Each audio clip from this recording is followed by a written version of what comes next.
Hi, thanks for joining us back for round 3, the second day of this solo conquest. Last time out, we have just revealed these 2 new tiles, and an initial thought, this forest location here with the magical glade is quite useful to continue exploring. And we know we've got 3 wounds in our deck, so we're looking to remove some of them. The benefit with the Healing Glades ability is you can heal wounds from your hand or discard. Most heal ability is just wounds from your hand, so it's a little more flexible. But we've had a fairly productive first 2 rounds. Had a bit of misfortune in terms of some of the summoning enemies and the wounds they inflicted on us, but overall I think we're still in a pretty solid position. These skills that we've picked up did come in quite useful at the end of that first night, so let's jump straight in, deal out our hand first of all, and then decide what tactic we want to go with. We've still got a hand limit of 5. Oh, the green contrast. There we go. Okay, so we've got a lot of movement and 1 wound in our starting hand. So it's definitely likely we're just going to want to come to this magical glade. We could probably explore that tile and get rid of 1 wound. Mountain Law does let us end our turn on a hill to increase our hand limit. I don't think that's going to be particularly advantageous. We've got a nice mix in the source. We have blue, red and green mana dice over here. So if we were to save one of these movement cards, we would be able to use it in the next round as well, or potentially make use of this block. So I think let's use our green mana die to get 5 movement. No, 5. We've got 3, 4, 5, 6, 7, 8 we want to generate. Actually, either way we do it is going to be quite ineffective. If we want to explore this round as well, we could just do 6. End our turn here with the movement card still in our hand. I think we want to just use the movement. There's no point in keeping hold of it. So we spend this. Gives us a move 5, 6, 7,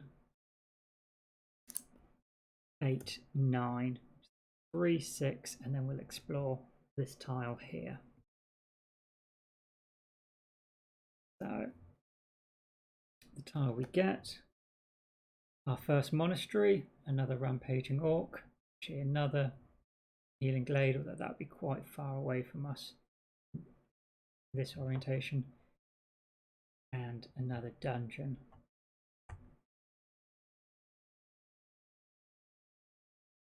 So 3, 6 movement, 7, 8 to place the tile. The monastery is right beside us, which is good, and we can add 1 advanced action to the unit offer. It's Shield Bash, which is a nice block ability, counting twice against enemies with swiftness.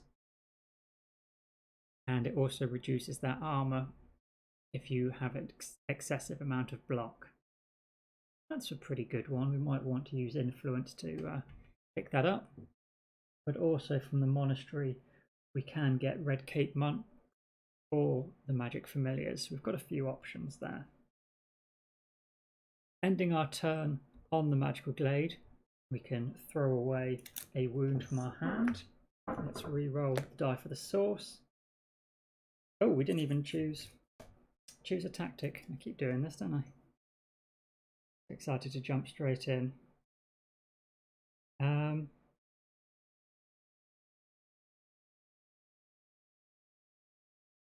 Let's just take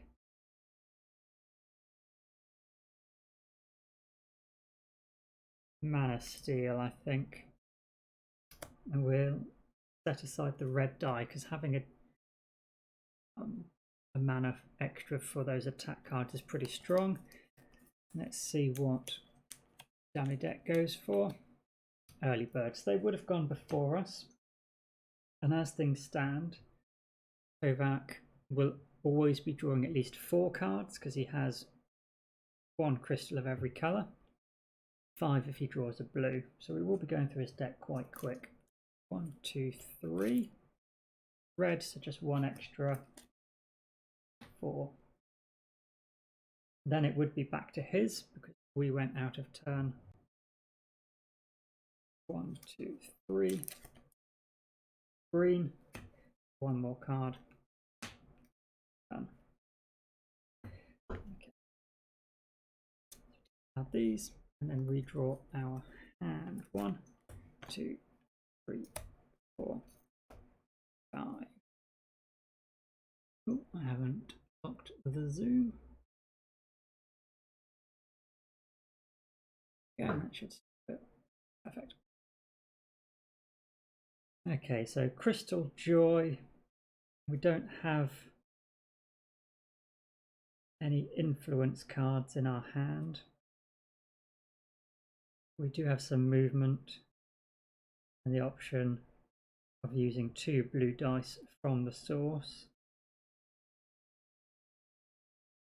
I think perhaps we just want to move to this village and explore this tile to see what our options are. We do start with a gold mana from beginning our turn on a magical glade, and at the very least we can use Crystal Joy to turn that into something more useful for us. Let's, yeah, it's a shame to use both swiftness sideways. We could use our skill token. This one here allows us to use any card with a mana for a basic ability of 3, so we could use swiftness for 2 and maybe play determination with our mana, a mana from source.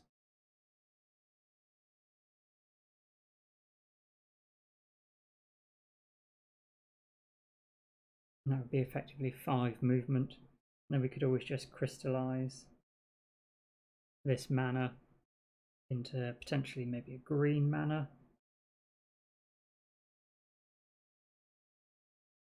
We still got mana draw as an option. I think that sounds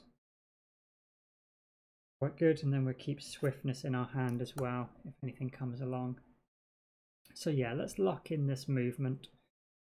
So we're going to move 2 to the village and then explore here. We've got this tile, so another healing glade, another monastery, a rampaging orc, quite a way away from us though. Sits in here. We didn't place out the other rampaging orc, so first one. And second here, another summoner.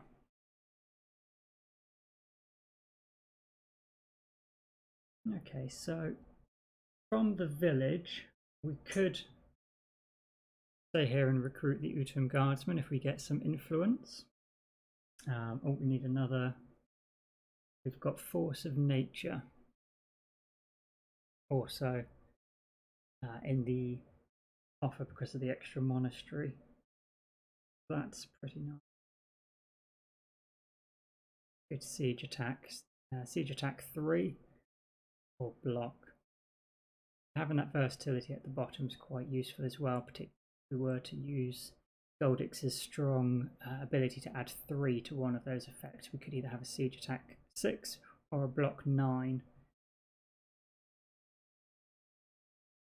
Okay, add that to the offer as well. And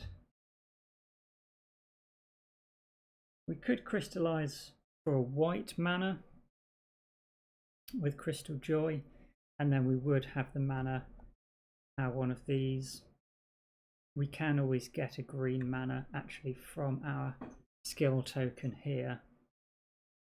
So let's go with a white mana using that gold token we had from the Glade. So we get that white crystal. We could throw a card away to keep Crystal Joy in our hand, but I'm happy enough discarding it. Let's re-roll this dice. Stays blue. That's a bit of a shame. See the dummy turn. 1, 2, 3. White, so one additional card. Redraw.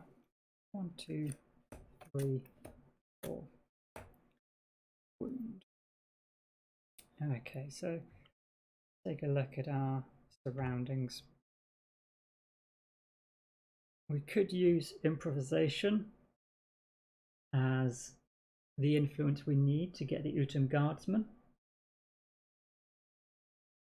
But I would prefer, I think, to get one of the other units or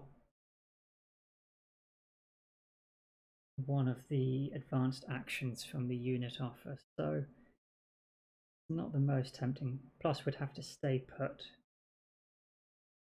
We could get 4 movement and end up on the dungeon space, and then we've got the chance of getting either a spell or an artifact again, fighting brown enemy.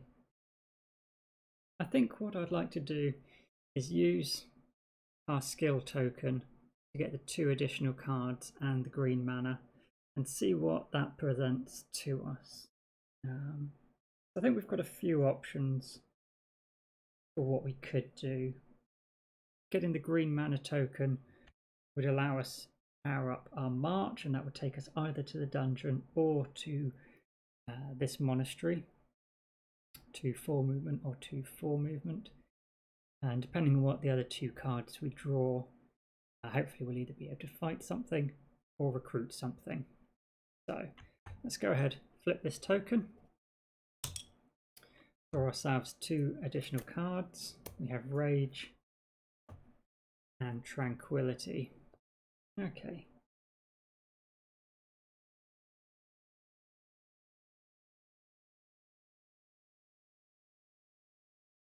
So we are only 1 exploration action away from revealing a core tile. There's only those 4 left. And as soon as we would do this, we would also have the stronger units available from next round in the unit offer. So I think, yeah, I think we'll move to the monastery, because then we're closer to continue and then explore up here. We wouldn't be able to actually explore a core tile along the outside of this wedge shape. We would need to explore here and then potentially here to the side here with our other tile. So coming this way, we would have to make quite a lot of movement to actually get to a spot we could continue exploring. So let's well, if we're going to the monastery, we could use swiftness for the move and perhaps just draw some additional cards again. The dummy player has 6 cards in his deck, so we know we're going to have 3 more turns because he's only going to draw 4 or 5 of them. No other option for him. So if we were to draw some more cards, at a monastery we can spend influence to heal, so if we did draw more of our wounds we could get rid of them, or we could just use tranquility to heal it. Otherwise, using move 4, if we used improvisation and discarded, say, rage, we could have 5 influence, and something like the Red Cape monks are 7 influence. We could discard perhaps mana draw, that extra influence. Keep our swiftness.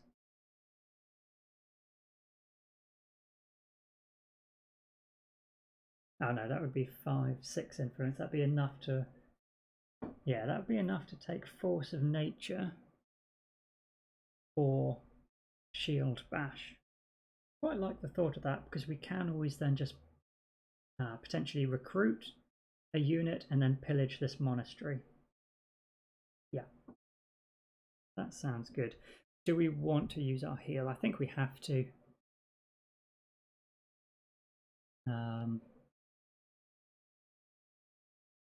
Five. If we were to spend a mana, because we're not using a die from the source, we've got our green mana token.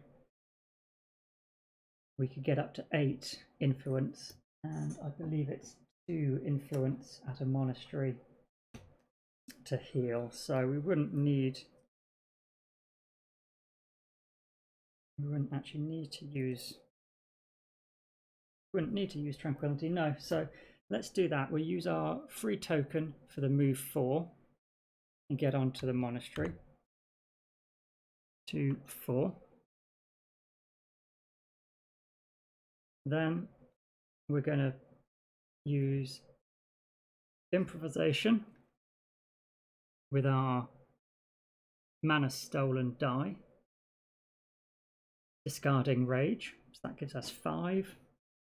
We can then use mana draw sideways using this ability token with a die from the source for 8.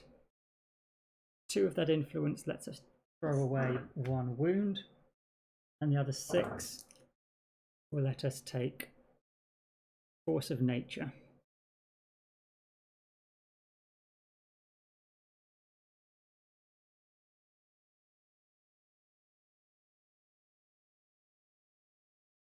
Yeah, that's pretty good. So we'll re-roll these 2 dice, both green. Got this mana token and a dummy player. 1, 2, 3. Red, 1 additional card.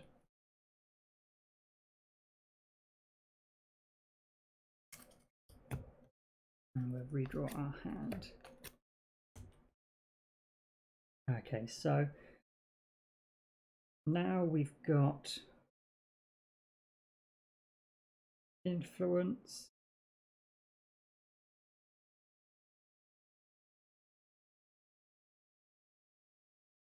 I'm tempted to use the green mana to draw 2 additional cards and see if we get some more influence.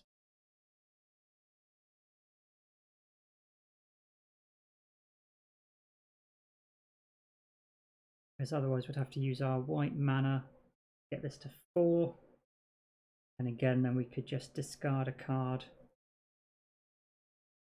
with a mana from the source to get to 7, which would be enough to get the Red Cape monks.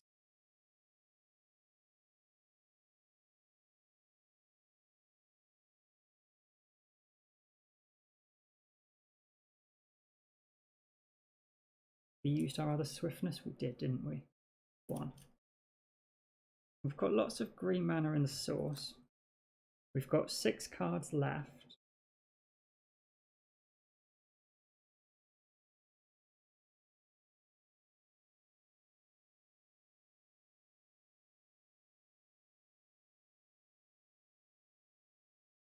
I'm not sure if I want Shield Bash or the monks more.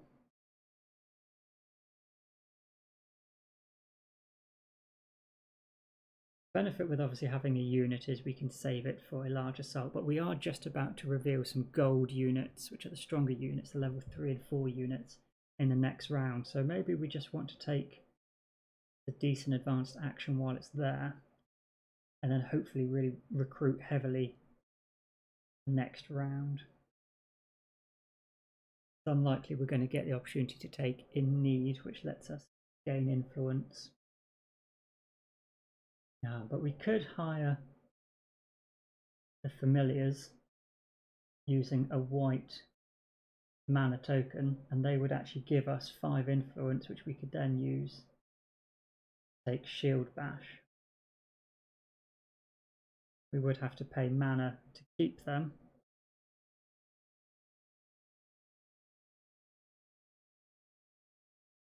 But I think that's pretty good. We could hire, familiars this time. He takes a round.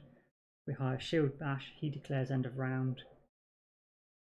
And then we pillage the monastery on that final round. And then it goes to the knight. But we haven't then revealed. No, we haven't revealed if we do that. So let's use our white mana token to get the influence. Spending rage with a die from the source. And that gives us, that gives us 7 influence. And will allow us to take shield bash.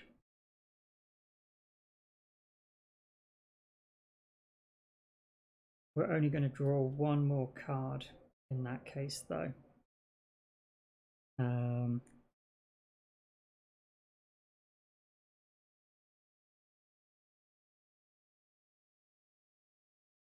We could use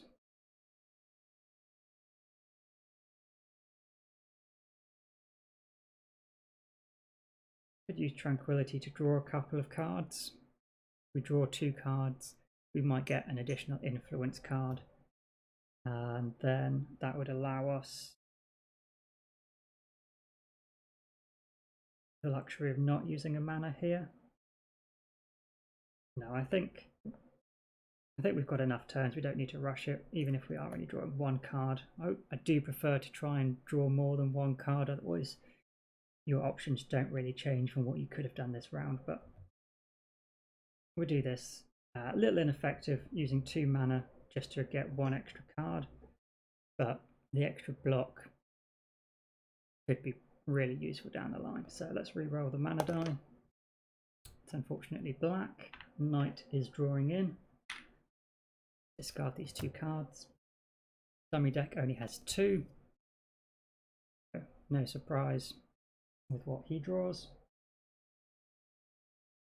And we draw 1 card. Okay, so we've got chill. We can use the blue mana to stop an enemy from attacking. But I think let's go ahead and use Tranquility to draw 2 cards. We've got a blue crystal in our inventory. Let's see what else we draw. So steady tempo and threaten. Okay.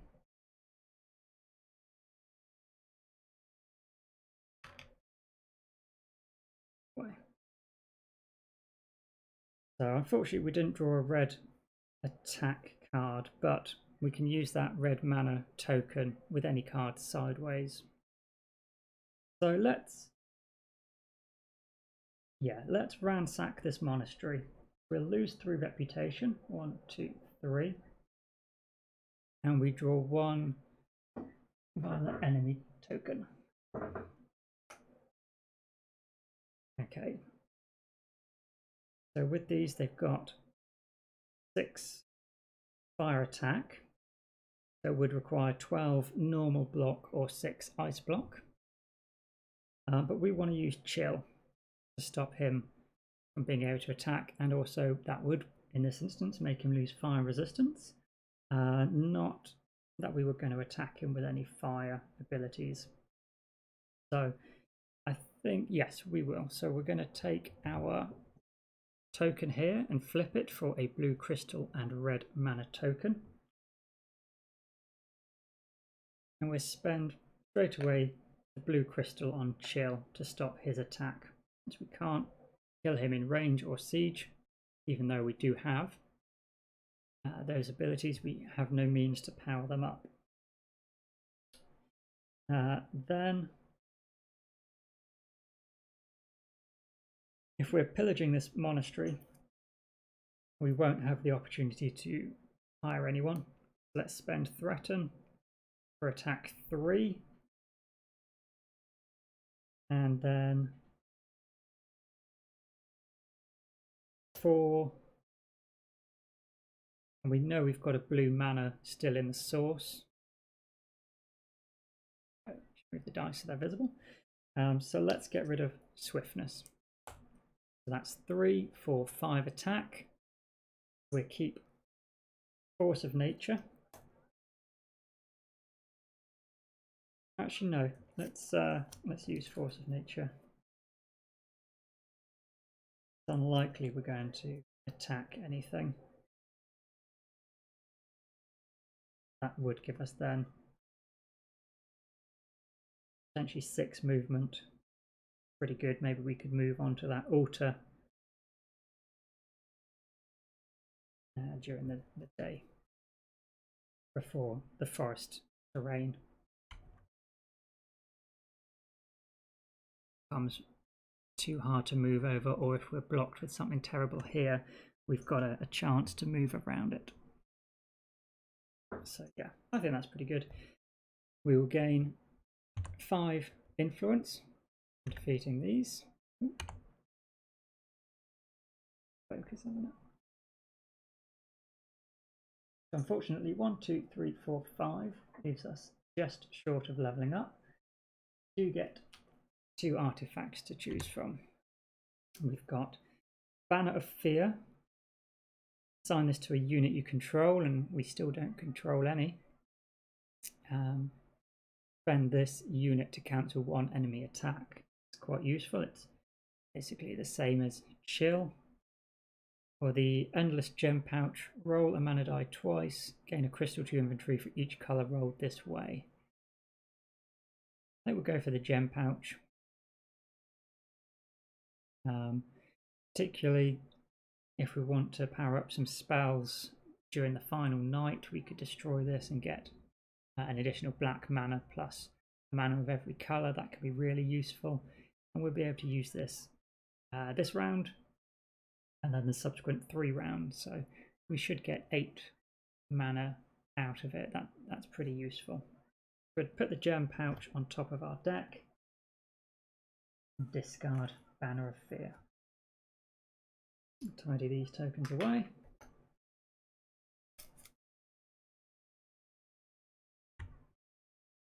So we've just the 2 cards left in our hand. We need to place a shield on that monastery to show that we have destroyed it. And that is 1 less monastery that would bring advanced actions out.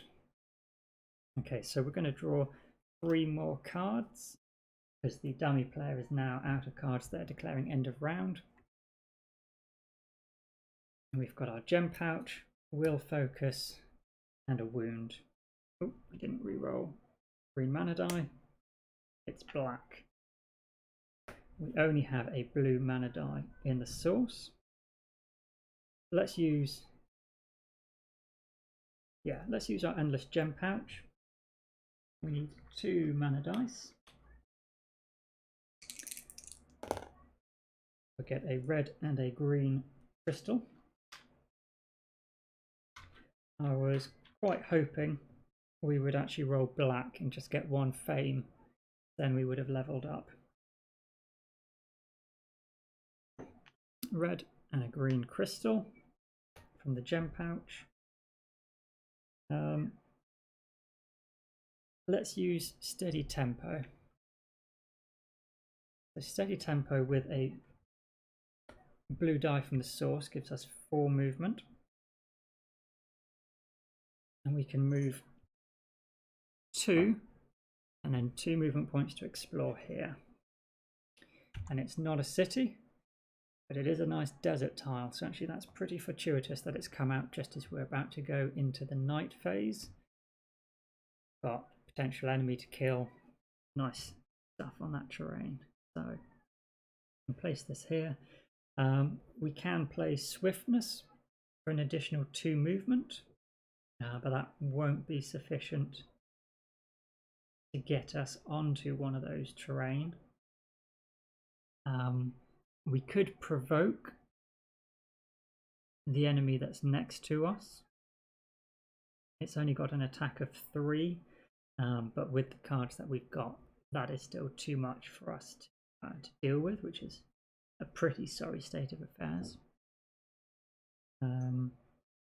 Our other option would be to take a mana token with Will Focus and use it, play Swiftness sideways for the 3 movement it gives, but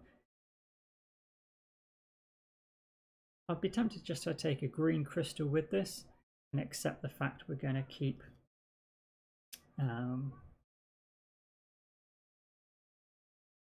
keep our movement to a minimum, because we could potentially then fight the token next round or move on to the altar here for 3 blue mana tokens. That's certainly possible.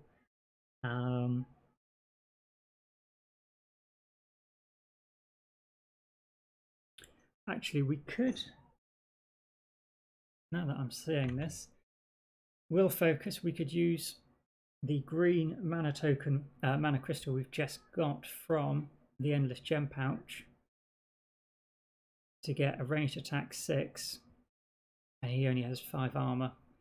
That would give us another reputation back, making up for the ransacking of the temple we've just done, and also the next token we'd reveal is a hand size of 6. So yeah, I think that's very much worth using the crystal for. We will provoke that rampaging enemy using Will Focus to get a range attack of 6 and kill him. So that is 3 fame, 1, 2, 3, 1 reputation, allowing us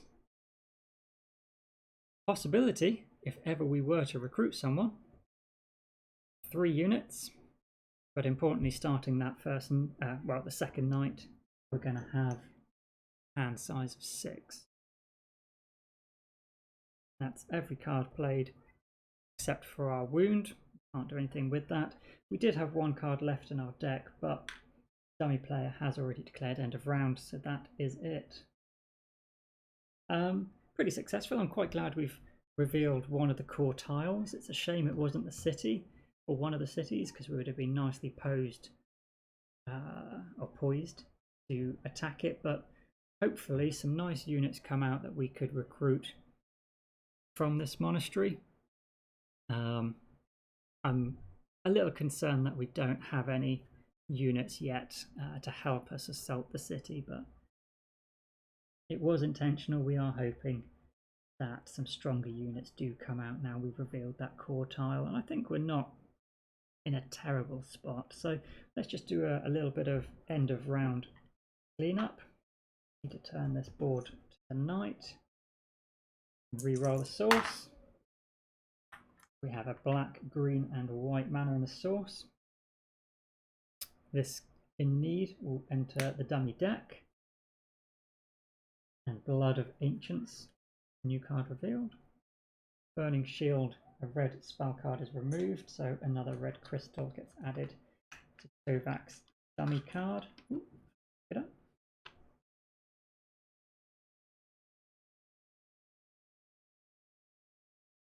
And Call to Arms. Quite nice, you can recruit a unit from the offer for free. So potentially that could be our way of getting units if we can get a spell. Yes. There's no mage tower that we can see, but let's see what we can do with that. We might be able to get a spell from the tomb, perhaps. Or what the rewards on tombs specifically are. Ah, yes. So you'd have to fight a Draconum, but you'd get both a spell and an artifact. So in this spot here, that could be our way of getting Call to Arms. The units, the way you do the units now, you start with a gold unit and then you alternate gold, silver, gold. So it'd be like this. We have the Ice Mages, Peasants, and the Autumn Guardsmen, Autumn Guardians even. So these could only be recruited from a city, but the Ice Mages can be recruited from a monastery or mage tower. And they can potentially give a blue mana token and a blue crystal. So that's pretty nice. We also still have, 2 monasteries now revealed again. So we have Diplomacy and Ambush as potential advanced actions we could get from the monastery. Reset our tokens. And yeah, that is everything squared off, I believe. So we'll wrap this video up and I'll hopefully see you in a few days to continue. Bye for now.